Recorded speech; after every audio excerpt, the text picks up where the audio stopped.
Quit India movement begins.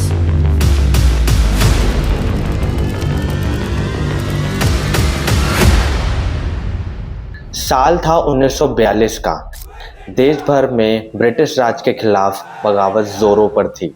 लोग सड़कों पे इकट्ठा होकर प्रोटेस्ट कर रहे थे, नारे लगा रहे थे और क्विट इंडिया मूवमेंट अपनी पीक पर था।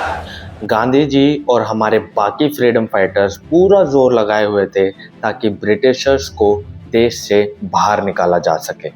एक तरफ भारत आज़ादी की लड़ाई लड़ रहा था और दूसरी ओर हिमालय की बर्फीली ऊंचाइयों में एक ऐसी डिस्कवरी होने वाली थी जिसका किसी को अंदाज़ा भी नहीं था।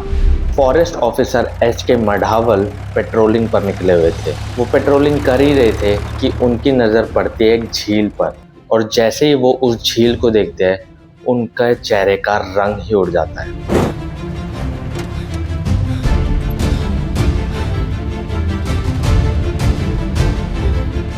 क्योंकि उस झील के आसपास थे इंसानों के कंकाल, हजारों इंसानों के कंकाल।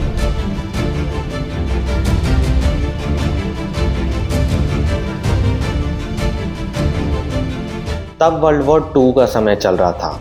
ऑफिसर को लगा ये वॉर में हुई रीसेंट डेथ्स है और वो अपनी इसी सोच के साथ वहां से वापस लौट गए।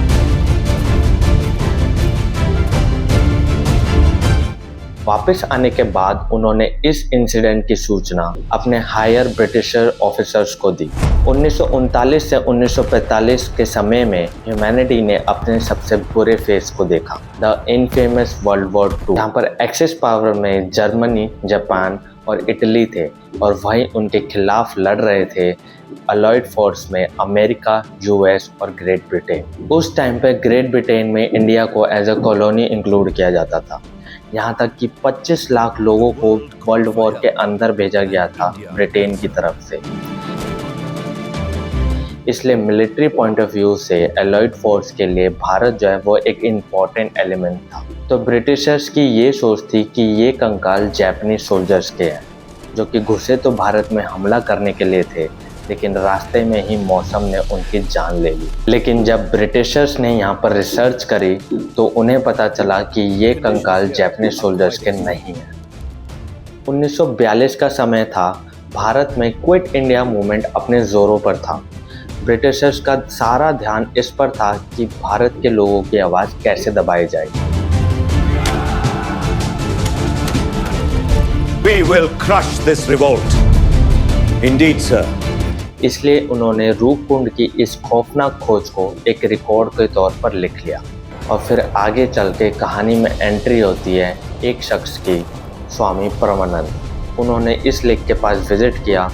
स्वामी परमानंद इस लेक को लेकर काफ़ी क्यूरियस थे।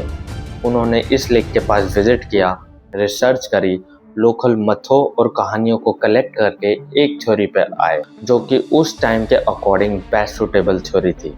उनका कहना था कि राजा जस धावल, उनकी प्रेग्नेंट वाइफ, कुछ मेड और एक डांस ग्रुप यहाँ से नंदा देवी के दर्शन के लिए जा रहा था, लेकिन रास्ते में तूफान ने उन सब की वहाँ पर जान ले ली।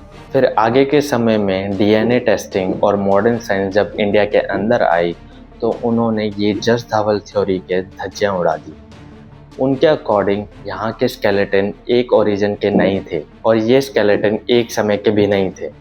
कुछ स्केलेटन 1000 साल पुराने थे तो कुछ स्केलेटन 5000 साल पुराने और कुछ स्केलेटन 100 साल पुराने, जिसकी वजह से लोग काफ़ी कंफ्यूज हो गए और जस धावल थ्योरी जो है वो एक फॉल्स लगने लगी।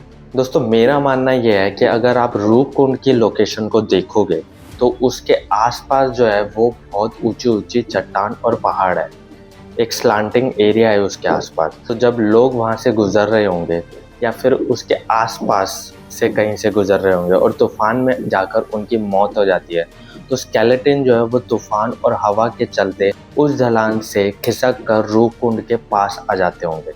इस वजह से मेरे को ऐसा लगता है कि वहाँ पर इतने सारे स्केलेटन आकर इकट्ठा हो गए हैं, क्योंकि इस लेक की खोज 1942 में हुई थी। तो 1942 से पहले के समय में जितने भी लोगों की हिमालय में इस एरिया के आसपास डेथ हुई होगी, उनके कंकाल खिसक कर इस रूपकुंड लेक के पास आ गए होंगे और ये रूप कुंड स्केलेटन लेक के नाम से फेमस हो गई होगी। ये तो मेरा ओपिनियन है, बाकी इस सवाल का जवाब आज तक किसी को नहीं मिला है कि रूप कुंड के पास अलग अलग ओरिजिन के लोग अलग अलग समय पर आकर क्यों मरे और इसी लेक के पास इतने ज़्यादा स्केलेटन क्यों मिले, क्योंकि हिमालय में और भी ऐसी लेक है लेकिन वहाँ पर ऐसे स्केलेटन और इतने सारे स्केलेटन कभी नहीं मिले।